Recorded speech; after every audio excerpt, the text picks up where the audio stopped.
परमात्मने नमः। साधन सुधा सिंधु अध्याय अविनाशी रस।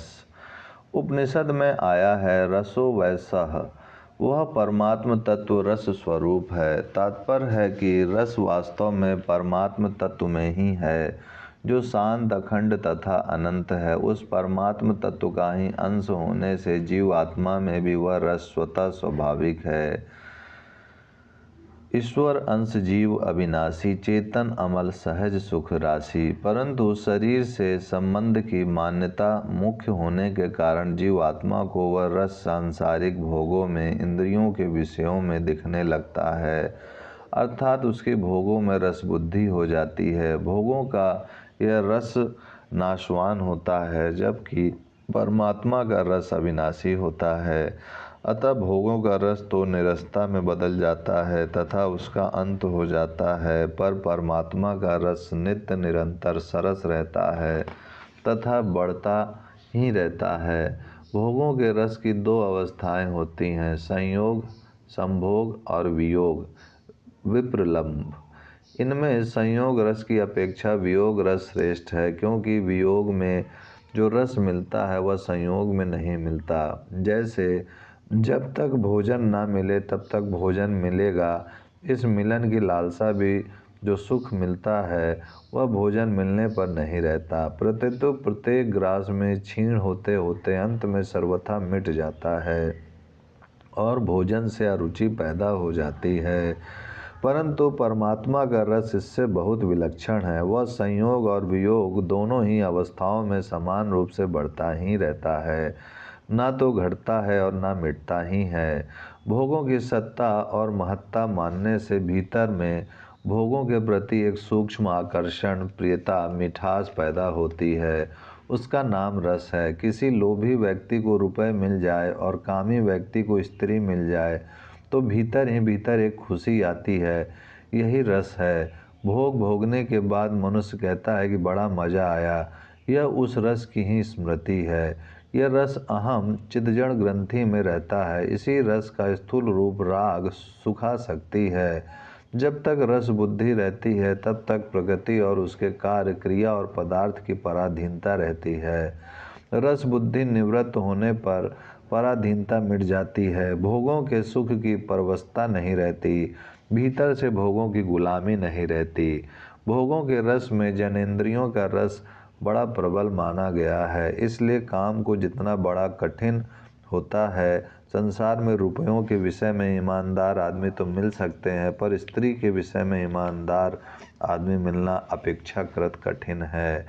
ईमानदार आदमी किसी के लाखों रुपए अपने पास सुरक्षित रख सकता है, पर किसी की स्त्री को अपने पास सुरक्षित रखना, विचलित न होना बहुत कठिन है। भर्तृहरि जी लिखते हैं, जो वायु भक्षण करके, जल पीकर और सूखे पत्ते खाकर रहते थे, वे विश्वामित्र, पराशर आदि भी सुंदर स्त्रियों के मुख को देखकर मोह को प्राप्त हो गए। फिर जो लोग शाली धान्य, साठी चावल को घी, दूध और दही के साथ खाते हैं, वे यदि अपनी इंद्रियां का निग्रह कर सकें तो मानो विंध्याचल पर्वत समुद्र पर तैरने लगा। इस पृथ्वी पर कुछ लोग तो मतवाले हाथी का मस्तक विदीर्ण करने में शूर हैं और कुछ लोग प्रचंड सिंह को मारने में दक्ष हैं। परंतु ऐसे बलवान पुरुषों के सामने मैं दृढ़तापूर्वक कहता हूँ कि कामदेव के मद को चूर्ण करने वाले पुरुष विरले ही हैं। ऐसी प्रबल जनेंद्रियों का रस भी रस बुद्धि निवृत्त होने पर सर्वथा नष्ट हो जाता है। कारण कि काम कितना ही प्रबल क्यों ना हो, है तो वह नाशवान ही। काम को जितना कठिन तो हो सकता है पर असंभव नहीं। कठिन भी उसी के लिए है जिसने शरीर आदि उत्पत्ति विनाशशील पदार्थों की सत्ता और महत्ता मान रखी है।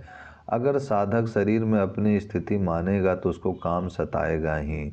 यदि वह स्वरूप सत्ता मात्र में अपनी वास्तविक स्थिति को पहचान ले तो काम नष्ट हो जाएगा, क्योंकि स्वरूप सत्ता मात्र में काम, क्रोध आदि विकार नहीं है। कारण कि स्वरूप में कोई कमी है ही नहीं, वह पूर्ण है, फिर उसमें काम कैसे आएगा। रस बुद्धि के रहते हुए जब भोगों की प्राप्ति होती है तब मनुष्य का चित्त पिघल जाता है तथा वह भोगों के वशीभूत हो जाता है। परंतु रस बुद्धि निवृत्त होने के बाद जब भोगों की प्राप्ति होती है तब तत्वज्ञ महापुरुष के चित्त में किंचित मात्र भी कोई विकार पैदा नहीं होता। उसके भीतर ऐसी कोई वृत्ति पैदा नहीं होती जिससे भोग उसको अपनी ओर खींच सके। जैसे पशु के आगे रुपयों की थैली रख दे तो उसमें लोभ वृत्ति पैदा नहीं होती और सुंदर स्त्री को देखकर उसमें काम वृत्ति पैदा नहीं होती। पशु तो रुपयों को और स्त्री को जानता नहीं, पर तत्वज्ञ महापुरुष रुपयों को भी जानता है और स्त्री को भी। जैसे हम अंगुली से शरीर के किसी अंग को खुजलाते हैं तो खुजली मिटने पर अंगुली में कोई फर्क नहीं पड़ता, कोई विकृति नहीं आती। ऐसे ही इंद्रियों से विषयों का सेवन होने पर भी तत्वज्ञ के चित्त में कोई विकार नहीं आता, वह ज्यों का त्यों निर्विकार रहता है। कारण कि रस बुद्धि निवृत्त हो जाने से वह अपने सुख के लिए किसी विषय में प्रवृत्त होता ही नहीं। उसकी प्रत्येक प्रवृत्ति दूसरों के हित और सुख के लिए ही होती है। अपने सुख के लिए किया गया विषयों का चिंतन भी पतन करने वाला हो जाता है और अपने सुख के लिए ना किया गया विषयों का सेवन भी मुक्ति देने वाला हो जाता है। विषयों का चिंतन करने वाले मनुष्य की उन विषयों में आसक्ति पैदा हो जाती है। आसक्ति से कामना पैदा होती है, कामना से क्रोध पैदा होता है, क्रोध होने पर सम्मोह मूढ़ भाव हो जाता है, सम्मोह से स्मृति भ्रष्ट हो जाती है, स्मृति भ्रष्ट होने पर बुद्धि का नाश हो जाता है, बुद्धि का नाश होने पर मनुष्य का पतन हो जाता है। जब तक अंतःकरण में किंचित मात्र भी भोगों की सत्ता और महत्ता रहती है, भोगों में रस बुद्धि रहती है, तब तक परमात्मा का अलौकिक रस प्रकट नहीं होता। बाहर से इंद्रियों का विषयों से संबंध विच्छेद करने पर अर्थात भोगों का त्याग करने पर भी भीतर में रस बुद्धि बनी रहती है। तत्वबोध होने पर यह रस बुद्धि सूख जाती है, निवृत्त हो जाती है। निराहारी इंद्रियों को विषयों से हटाने वाले मनुष्य के भी विषय तो निवृत्त हो जाते हैं, पर रस बुद्धि निवृत्त नहीं होती। परंतु परमात्म तत्व का अनुभव होने पर इस स्थित प्रज्ञ मनुष्य की रस बुद्धि भी निवृत्त हो जाती है।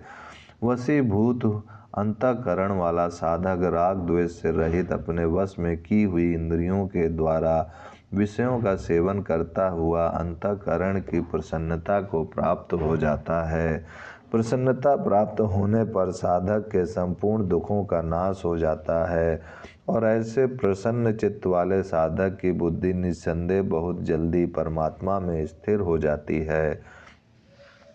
तात्पर्य है कि जब संसार से अपनी भिन्नता तथा परमात्मा से अपनी अभिन्नता का अनुभव हो जाता है, तब नाशवान संयोग जन रस की निवृत्ति हो जाती है। नाशवान रस की निवृत्ति होने पर अविनाशी शांत अखंड तथा अनंत रस की जागृति हो जाती है।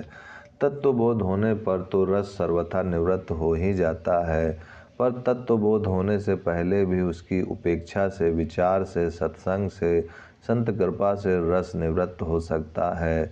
जिनकी रस बुद्धि निवृत्त हो चुकी है, ऐसे तत्वज्ञ महापुरुष के संग से भी रस निवृत्त हो जाता है। कर्म योग, ज्ञान योग तथा भक्ति योग तीनों साधनों से नाशवान रस की निवृत्ति हो जाती है। जब कर्म योग में सेवा का रस, ज्ञान योग में तत्व के अनुभव का रस और भक्ति योग में भगवत स्मरण का रस मिलने लगता है, तब नाशवान रस स्वतः छूट जाता है। जैसे बचपन में खिलौने में रस मिलता था, पर बड़े होने पर जब रुपए में रस मिलने लगता है, तब खिलौनों का रस स्वतः छूट जाता है। ऐसे ही साधन का रस मिलने पर भोगों का रस स्वतः छूट जाता है। ओम शांति शांति शांति।